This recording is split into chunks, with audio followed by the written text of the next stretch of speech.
بسم اللہ الرحمن الرحیم۔ صرف 5 منٹ کا مدرسہ قرآن و حدیث کی روشنی میں۔ 4 جمادی الاولیٰ۔ نمبر 1، اسلامی تاریخ۔ اذان کی ابتدا۔ حضرت ابن عمر رضی اللہ تعالی عنہ فرماتے ہیں کہ حضور صلی اللہ علیہ وسلم نے جماعت کی نماز کے لیے جمع کرنے کا مشورہ کیا تو صحابہ کرام رضی اللہ عنہم نے مختلف رائے پیش کی۔ کسی نے یہود کی طرح بوق یعنی بیگل بجانے اور کسی نے عیسائیوں کی طرح ناقوس یعنی گھنٹی بجانے کا مشورہ دیا، لیکن آپ صلی اللہ علیہ وسلم نے پسند نہیں فرمایا بلکہ سوچنے کا موقع دیا۔ اسی رات حضرت عمر رضی اللہ تعالی عنہ نے خواب میں اذان سنی، اور ایک صحابی عبداللہ بن زید بن عبد ربہ رضی اللہ تعالی عنہ نے خواب میں دیکھا کہ ایک شخص اذان کے کلمات کہہ رہا ہے۔ انہوں نے اس کو یاد کر لیا اور آنکھ کھلتے ہی رسول اللہ صلی اللہ علیہ وسلم کے پاس تہجد کے وقت پہنچے اور خواب سنایا۔ آپ صلی اللہ علیہ وسلم نے حضرت بلال رضی اللہ تعالی عنہ کو ان کلمات کے ساتھ فجر کی اذان دینے کا حکم فرمایا۔ اذان سنتے ہی حضرت عمر رضی اللہ تعالی عنہ دوڑے ہوئے آئے اور عرض کیا، میں نے بھی اسی طرح اذان کے کلمات کو خواب میں سنا ہے۔ اس کے بعد سے ہی اذان دینے کا سلسلہ شروع ہو گیا۔ اسلام میں سب سے پہلے مؤذن حضرت بلال رضی اللہ تعالی عنہ ہوئے اور دوسرے حضرت عبداللہ بن مکتوم رضی اللہ تعالی عنہ بنے۔ حضرت بلال رضی اللہ تعالی عنہ نے فجر کی اذان میں سب سے پہلے الصلاۃ خیر من النوم کہا، جس کو حضور صلی اللہ علیہ وسلم نے پسند فرمایا۔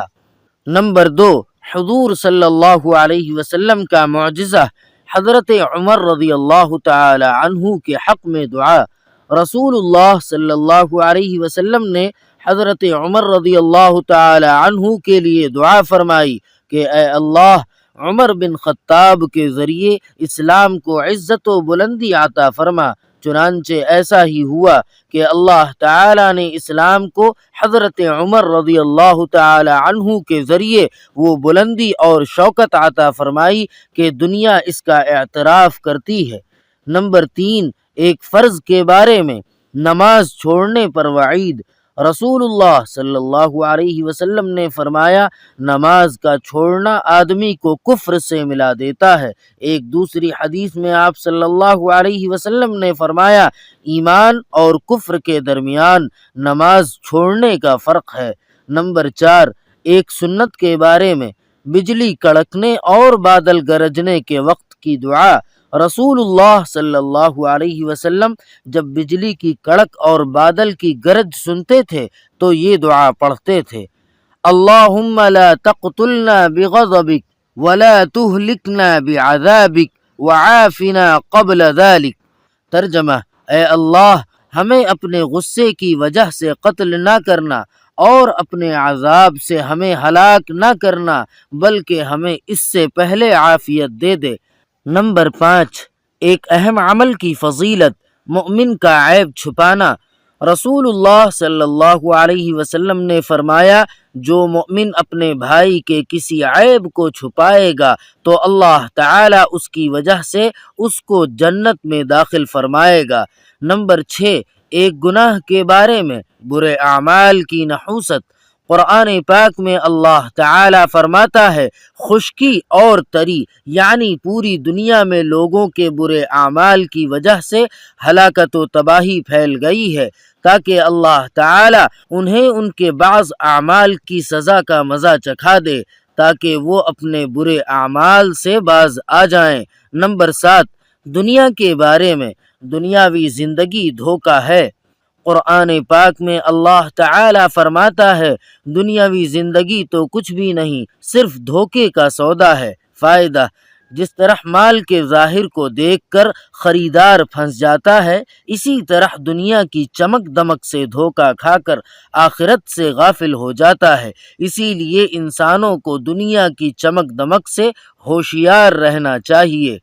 نمبر 8، آخرت کے بارے میں، جنت کے درختوں کی سریلی آواز۔